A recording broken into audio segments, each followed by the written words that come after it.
Alright guys, one of the early versions of Raster Master. You can see here that it looks slightly different, full screen DOS mode, uh, opening up files.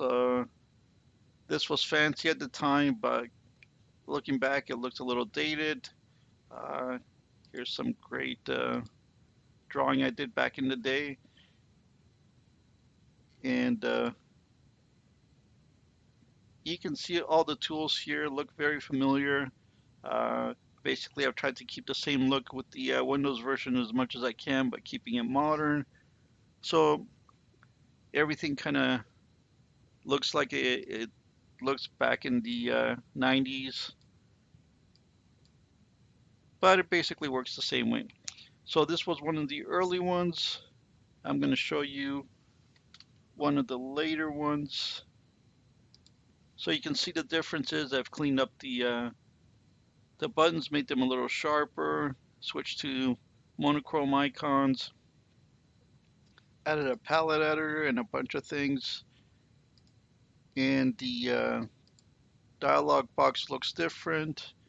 I didn't know much about GUI design. The cancel button should be below that, but hey.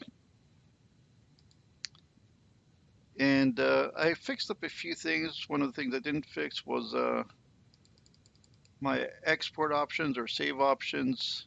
You had to right click and that confused a lot of people. Anyway, and let's jump to,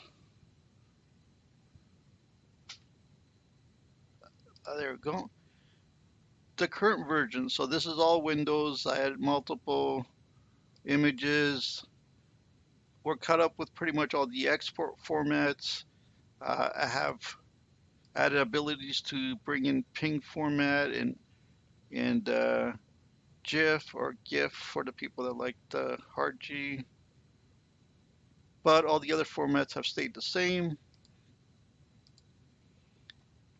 And I will be adding a map editor to this soon to kind of complete the whole program. So from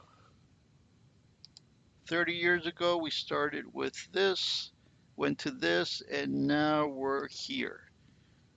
So that's it. I just wanted to do a little quick video to show a bit of the history of the program.